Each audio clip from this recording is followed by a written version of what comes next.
Welcome to That Score Sports Podcast, man. Hey, first things first, Philadelphia, man, I love your fan base. I love what you guys do. I always enjoy when y'all beat Dallas. I think that that's the coolest thing ever. When Dallas and when San Fran and the Philadelphia Eagles beat the Dallas Cowboys, I enjoy watching any sports thing because it's always just fun to watch it. So, anyways, that's mad respect for y'all. I love Philly. I love Terrell Owens, Brian Westbrook. I loved all y'all, man. It was always fun watching y'all always play, man. Even to this day, man. Obviously, as a Texas boy, y'all got Jalen Hurts up there, man, who was doing a great thing for y'all. Now, that being said, let's dive in. Let's talk about it. As always, like, comment, and subscribe. Now, first things first, you guys made a trade with Green Bay from pick 22 to 25, and you get 58 in return.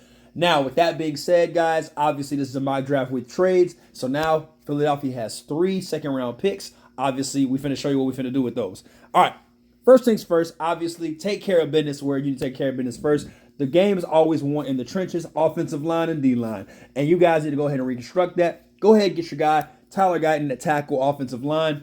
Take care of business. I don't really need to talk too much about it. The kid's out of Oklahoma. He's a wall. He's a tree. He is pretty much going to be there for the next 5 to 6 years, bar injury. That's that. Now, we're going to have to find a replacement for Fletcher Cox. I don't think that that's going to happen in this draft right away, but I do believe that there are certain players that have the caliberties to get to that destination as they play alongside, other great Philadelphia Eagle players on that roster. Peyton Wilson is one of them. Great linebacker. He's probably the second best linebacker in this draft. And you can kind of vary between Cedric Gray and, him. They can go both ways, what and what. I know that there's an injury history with Wilson, but I kind of look past that because he looked really good in the combine. And on top of that, his workouts, it didn't look like his knees had problems in the workouts. So honestly, however you want to look at it, I think he's a steal for you guys. Obviously, Edgerrin Cooper will not be on the board. Not at no 50. If he is, take him. If not, your next best option is going to be Mr. Wilson right here. Now, at pick 53 again, you got Cameron Kitchens, strong safety out of the University of Miami, ball hawk. He pretty much, he does that. Like, he's 6'4", 6'5". Frame is too damn big. Power hitter, strong, designated knock you out. Also a ball hawk. I think that he helps out your secondary a lot. Obviously, if you've watched any of the Philadelphia games back in the day, you automatically know. I mean, last year, pretty much your biggest problem was that secondary. Boy, that secondary was horrible, and it needed to get addressed and fixed right away. And what do? Obviously, with these next 2 picks in your second round. So, obviously, get Cameron Kitchens, and then on top of that, why not? Go ahead, get your boy TJ Tampa out of the University of Iowa State. Now, respectfully, I like him for various of reasons. Number one is the fact that he can play the number one. He can guard the number 2 corner on your. One receiver on your team, and of course he can lock the slot as well. Now, granted, I know you guys brought in some veterans from free agency too as well. So obviously, he doesn't have to come in and be that guy right away. But respectfully, he can hold his own. Obviously, really good at that. So I do like that there for you guys at pick 58. Now at 98, we got Tez Walker out of the University of North Carolina, who had a bit of a dropping problem in Senior Bowl and, of course, obviously the Combine. He didn't really just snatch it away.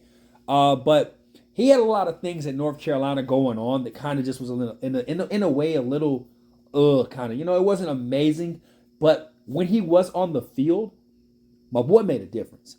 And the cool thing about Tez Walker is, especially for the Eagles, you guys have so many offensive weapons already with A.J. Brown, Smith, Dallas Goedert. I respectfully say this, adding Tez Walker would really just help you guys get consecutive third downs. And he's like 6'2", obviously got some size on him at receiver. So, he kind of can take that load off. Obviously, if the coverage, however it works, that one-on-one, because really right now in the NFL, it's hard to stop a lot of receivers in one-on-one. But, yeah, I think Tez Walker will be a good fit for y'all because of that extra fit. He can be that third receiver. He doesn't have to come in and be a playmaker right away, but he can make plays. He has the potential because obviously he was the number 1 guy in North Carolina. So I see that. Now, let's go ahead and talk about the nitty-gritty. Obviously, center is another position that you guys definitely need to replace. So I went back-to-back. It's crazy I went back-to-back center, and obviously they gave me an A+ and then a B+ for it. So Sotoa Lamina. Sotoa Lamina. The boy out of Utah. The boy out of Utah, and Mason McCormick out of South Dakota State.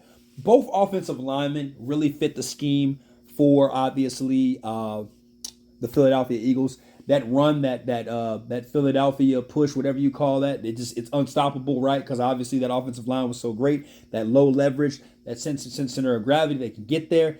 These two guys definitely do that. And even if you don't like them, you could obviously alter change one of them out. I think the one from Utah is more equipped than McCormick is out of South Dakota State, just due to the level of competition and strength and size.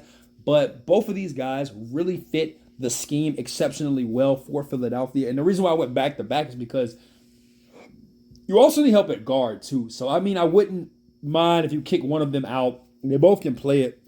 It is what it is. And if you really want to see who does what, to be honest with you, and keep it a buck with you, you could really have both of them just play for it in practice. See who does it, who comes out to be the starter or not. So that's just something that I see for Philadelphia, both of those picks.